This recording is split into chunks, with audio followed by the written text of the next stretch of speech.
கேள்வி பார்வையாளருக்கு வணக்கம். இந்த நேர்காணலில் நாம் சந்திக்க இருக்கும் சிறப்பு விருந்தினர் உச்சநீதிமன்ற வழக்கறிஞர் கேசவ் சார். வணக்கம். வணக்கம் தோழர். உங்களாம் தெரியும், இந்த தினம் மு.க. ஸ்டாலின் முன்னாள் முதலமைச்சர் அவங்க தலைமையில் திமுகவினுடைய ஒரு கூட்டம் நடந்திருக்காது. மாவட்ட செயலர் கூட்டத்தில் பல்வேறு நிர்வாகிகளை களை எடுக்கணுன்ற மாதிரியான பல்வேறு கருத்துக்கள் கூட வந்திருக்கிறது.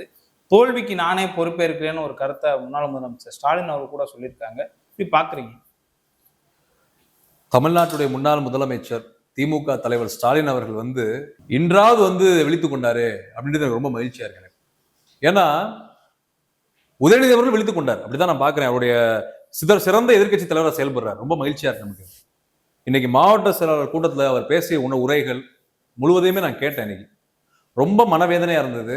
இந்த விழிப்பு உங்களுக்கு ஏன் முன்னாடியே வரல? எலெக்ஷன் முன்னாடி நீங்க யோசித்து பாருங்க. ஒவ்வொரு ஊருக்கும் பண்ணையார்கள், குறுநில மன்னர்கள், இன்னைக்கு பாத்தீங்கன்னா பெரும்பான்மை மாவட்ட செயலாளர்கள், அமைச்சர்கள் எல்லாருமே படுதோல்விங்க. முன்னாள் அமைச்சர், இன்னாள் அமைச்சர், முன்னாள் எம்எல்ஏக்கள், இன்னாள் எம்எல்ஏ, யார் யாருக்கெல்லாம் சீட்டு கொடுத்தீங்களோ பெரும்பான்மை அவுட்டு. இது திராவிட முன்னேற்ற கழகத்துக்கு எவ்வளவு பெரிய சரிவுன்னு யோசிப்பாரு. நான் ஒரு வேதனையோட பதிவு பண்றேன். அதிமுகவுடைய பொதுச் செயலாளர், மூத்த வழக்கறிஞர் தோழர் பசும்பொன் பாண்டியன் அவர்கள் அவ்வளவு உரைகள், அவ்வளவு போராட்டங்கள், அவ்வளவு அறிவுரைகள், அவ்வளவு காணொலி பேட்டிகள், உங்களுக்கு எவ்வளவு அட்வைஸ் பண்ணார். நான் தான் பேசினேன் பல காணொலி உள்ள ஆதரவு நிலைப்பாட்டில் அவ்வளவு கருத்துக்களை சொன்னோம். அப்ப தோழர் பசும்பொன் பாண்டியன் அவர்கள் சொன்னது எதையாவது ஒண்ணு நீங்க கேட்டீங்களா? நான் கேட்கிறேன். நீங்க பாத்தீங்கன்னா அழகிரி அவர்கள் எப்பேற்பட்ட பலம். மதுரை மாவட்ட திமுக, என்னோட மதுரை மாவட்டத்தை நான் பேசுறேன். எவ்வளவு பெரிய பலம் மு.க. அழகிரி அவர்கள். அவரை நீங்க என்ன பண்ணீங்க கட்சியில? மு.க. அழகிரி மகனுடைய பேட்டி எடுத்து பாருங்க. விஜயுடைய பதவியேற்பில் கலந்துக்கிட்டு அவங்க பேட்டி எடுத்து பாருங்க. மு.க. அழகிரி மக அவங்க என்ன கருத்து சொல்லியிருக்காங்கன்னு பாருங்க. அதுக்கடுத்து பொன்முத்துராமலிங்கம் ஐயா, அவரோட அனுபவத்தில் நீங்க பயன்படுத்தினீங்களா? பிரச்சாரத்தை கூப்பிட்டீங்களா? நீங்க வழக்கறிஞர் பசும்பொன் பாண்டியன் அவர்களுக்கு சீட்டு கொடுங்கன்னு நம்ம அவ்வளவா தலைவரையே நானே அடிச்சுட்டு பல காணொலி போட்டேன். அவரை பயன்படுத்திக்கோங்க, அவர் பிரச்சாரத்துக்கு பயன்படுத்திக்கோங்க, அவரோட அனுபவத்தை நீங்க பயன்படுத்திக்கோங்க, கலப்பணிக்கு பயன்படுத்திக்கோங்க, அவங்க சொல்ற அறிவுரையை கேளுங்க. அவரே சென்னையில பிரஸ் கிளப்ல பேட்டியே கொடுத்தார். திமுகவுக்கு தான் நாங்க ஆதரவு, இந்த குறைகள்லாம் இருக்கு திமுகவோட கூட்டணியில, சீட்டு பரிமாற்றத்துல இந்த குறைகள் நீங்க நிவர்த்தி பண்ணுங்க, கரெக்ட் பண்ணுங்க, ரிஃபார்ம் பண்ணுங்கன்னு சொன்னார், சீர்திருத்தம் பண்ணுங்கன்னு சொன்னார். யார்? பசும்பொன் பாண்டியன் அவர்கள். அவ்வளவும் மண்ணியும் கூட அவருக்கு எந்த சப்போர்ட்டும் பண்ணல, எதுவுமே நீங்க அவர் பிரச்சாரத்துக்கு கூப்பிடல, எதுவும் பண்ணல, அவருக்கு நீங்க எந்த சப்போர்ட், எந்த ஆதரவும் நீங்க கொடுக்கல. ஆனாலும் பாத்தீங்கன்னா காட்டுமன்னார் கோயில் நான் அவர் கூட பயணமானேன். சிவகாசி, திருச்சூலி, காட்டுமன்னார் கோயில், அதுக்கடுத்து பாத்தீங்கன்னா நம்ம சென்னையில இருக்கக்கூடிய வில்லிவாக்கம், அம்பத்தூர், எல்லா தொகுதிக்கும், தமிழ்நாடு முழுக்க திண்டுக்கல், ஆத்தூர், எல்லா தொகுதிக்கும் அவர் பயணமாகி திமுக ஆதரவா பிரச்சாரம் பண்ணிருந்தார். இது நம்ம பெரியகுளம், இத்தனை தொகுதிகள், காட்டுமன்னார் கோயில், திண்டிவனம், ஆமா வன்னியரசு, அதுக்கடுத்து திண்டிவனத்துக்கும் போயிருந்தாரு, எல்லாருக்குமே. ஆனா நல்லா பாருங்க, பசும்பொன் பாண்டியன் தோழர்கள் போன எல்லா தொகுதியுமே ஜெயிச்சிட்டீங்க. இதை நான் உண்மையா நான் சொல்றேன், நீங்க செக் பண்ணிக்கோங்க. அவர் விமர்சனம் பண்ணாரு, நத்தம் அவுட்டு, தேமுதிக அவுட்டு, பிசிக ஆதரிச்சு சொன்னாரு தன தொகுதியில் ஜெயிக்கணும், அதுவும் அவுட்டு. திமுக இந்த தொகுதிகள் தோக்கணும், அதுவும் அவுட்டு. அவர் சொன்ன நடந்துருச்சுல்ல. இப்ப அவர் சொன்ன வார்த்தை வெற்றி பெற்றுட்டார். அவர் கருத்து நடந்துருச்சுல்ல.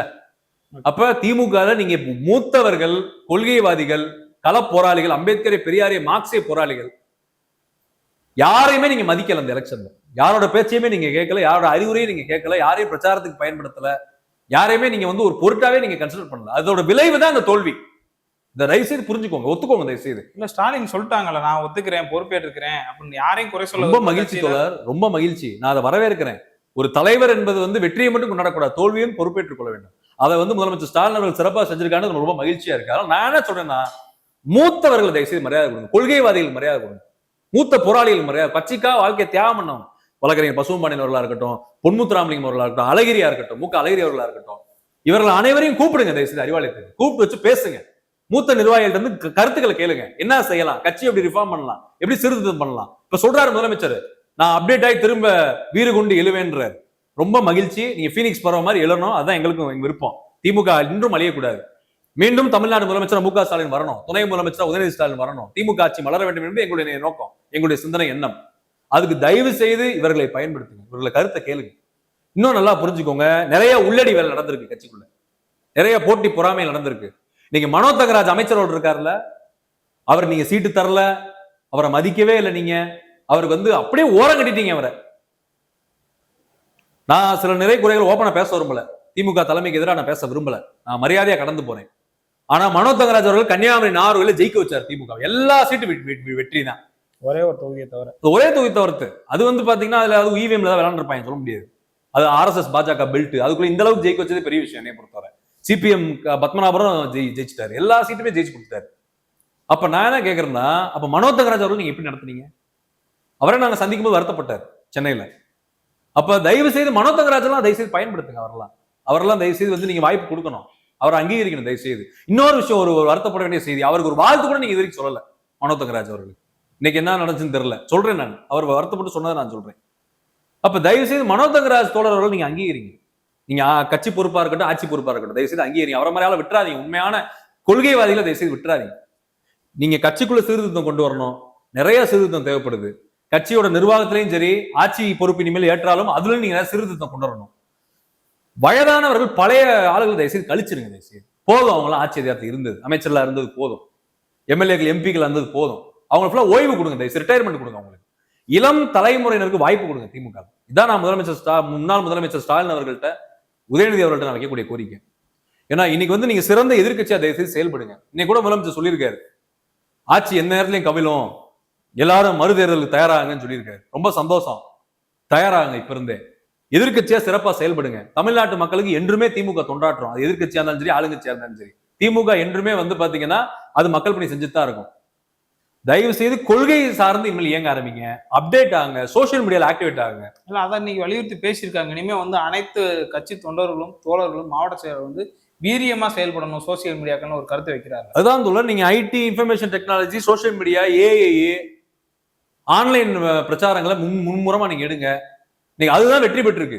இன்னைக்கு டிவிகே வெர்ச்சுவல் வாரியர்ஸ் போய் பாருங்க, என்னென்ன பண்ணிட்டு இருக்காங்க பாருங்க ஆன்லைன்ல. நான் ஓப்பனாவே நான் சொல்றேன், நம்ம யாரா இருந்தாலும் எதிரியா இருந்தாலும் பாடம் கத்துக்கணும். தயவு செய்து நீங்க அப்டேட் ஆங்க. நீங்க 2K கிட்ஸ் 90 கிட்ஸ் உங்களுக்கு கண்டுக்கிறதே கிடையாது, தயவு செய்து புரிஞ்சுக்கோங்க. நான் வெளிப்படையா சொல்றேன், இதுக்கு மேல ஓப்பனா பேச முடியாது. 2K கிட்ஸ் 90 கிட்ஸ் உங்க யாரையுமே மதிக்க மாட்டாங்க, ஓப்பனா சொல்றேங்க. நீங்க ஜென்சி கிட்ஸ்ன்றாங்கல்ல, ஜென்சி இவங்க யாரையுமே கண்டுக்கிறது கிடையாது. தயவு செய்து முக ஸ்டாலின் அவர்கள், உதயநிதி அவர்கள் ஜென்சி இளைஞர்களை போய் சேரணும், 2K கிட்ட 90 கிட்ட போய் சேரணும். இன்னைக்கு அவங்க தான் வந்து டிசைடிங் ஃபேக்டரா இருந்திருக்காங்க இந்த தேர்தலில். அவங்க ஓட் பேங்க் என்பது பெரிய டிசைடிங் ஃபேக்டரா இருந்திருக்கு, ஒரு நிர்ணய சக்தியா இருந்திருக்கு. தயவு செய்து அந்த கூட்டத்தை போய் நீங்க சேரணும். திராவிட கொள்கைகளை கொண்டு போய் அவன்கிட்ட சேருங்க. திராவிடியன் ஐடியாலஜி, அண்ணாவை பத்தி கொண்டு போய் சேருங்க, பெரியாரை பத்தி கொண்டு போய் சேருங்க, கலைஞரை பத்தி கொண்டு போய் சேருங்க. ஸ்டாலின் அவர்கள் உண்மையிலே நல்லாட்சி கொடுத்தாருங்க 5 வருஷம், மாற்றுக்கிறதே கிடையாதுங்க, அது எந்த விமர்சனமே கிடையாதுங்க. ஆனால் நீங்க வீழ்ச்சி அடைஞ்சது எங்களுக்கு ஆச்சரியமா இருக்கு. எனக்கு இவிஎம் சொல்றீங்க, இன்னொன்னு சொல்லிடுறேன். திமுகவுக்கு ஆதரவா பேசக்கூடிய ஊடகவியலாளர்கள், அரசியல் விமர்சகர்கள் இருந்து திமுக ஆதரவாளர்கள் அனைவருமே இவிஎம் போச்சுன்றீங்க. ரொம்ப சந்தோஷம். இவிஎம் போச்சுன்னு தான் நான் 2014 சொல்லிட்டு இருக்கேன். இவிஎம்மில் ஃப்ராட் நடக்குது, மாற்றுக்கிறதே கிடையாது. 2014 இருந்து இதுதான் நடக்குது. மோடி வந்ததுல இருந்து இவிஎம் தான் பஞ்சாயத்தா இருக்கு. ஜப்பான் தான் இவிஎம் கண்டுபிடிச்சான், அவன் இவிஎம் யூஸ் பண்ண மாட்டான். ஆர் யூ மேட்ன்றான், இவிஎம் யூஸ் பண்ற மாட்டீங்கன்னு கேட்டா நீ லூசான்னு கேட்கறான் நம்ம. ஏன்னா நான் இவிஎம்ல ஃப்ராட் பண்ண முடியும்ன்றான் ஜப்பான்காரன், அவன் பயன்படுத்த மாட்டான். ஐரோப்பியா பயன்படுத்த மாட்டேன், அமெரிக்கா, ரஷ்யா, சைனா எந்த நாடுமே இவிஎம் பயன்படுத்த மாட்டான். அப்ப நான் என்ன கேட்கிறேன், இப்ப நீங்க போராடி பிரயோஜனம் இல்ல. இவிஎம்க்கு ஒரு இயக்கத்தை உருவாக்கி அதுக்கு போராட்டத்தை முன்னெடுங்க. இவிஎம் பிரச்சனை இருக்குன்னா ப்ரூவ் பண்ணுங்க. ராகுல் காந்தி ப்ரூவ் பண்ணிருக்காரு, பொன்ராஜ் ப்ரூவ் பண்ணிருக்காரு. இன்னைக்கு மூத்த வழக்கறிஞர் பசுமன் பாண்டியன் அவர்கள் இவிஎம் பத்தி பேசியிருக்காரு, காணொலி கடந்த ஒரு வாரமா பேசிட்டு இருக்காரு. நானே நிறைய கத்துக்கிட்டு இருக்கேன் அதெல்லாம் பார்த்து. இவிஎம் இயக்கத்தை உருவாக்குங்க. விவிபேடையும் எலக்ட்ரானிக் ஓட்டிங் மிஷின் கவுண்டிங் ரெண்டையும் போட்டு கிராஸ் செக் பண்ணுங்க. போட்டு அப்ப ஒரு தேர்தல் ஒரு குளத்தூர்ல மட்டும் செக் பண்ணுங்க, அதுக்கு திமுக ஸ்டெப் எடுங்க. இதெல்லாம் பண்ணி தயவு செய்து வந்து இனிமேல் மாற்று பாதையில ஒரு சரியான திசையில நீங்க பயணமாங்க. கண்டிப்பாக மீண்டும் தமிழ்நாட்டில் திமுக ஆட்சி மலரும், மீண்டும் திராவிட முன்னேற்ற கழகத்துடைய நல்லாட்சி தொடரும் என்பது நம்பிக்கை எனக்கு இருக்கு. வெற்றியோடு நம்ம வந்து பயணிப்போம். நன்றி. ஓகே, நன்றி.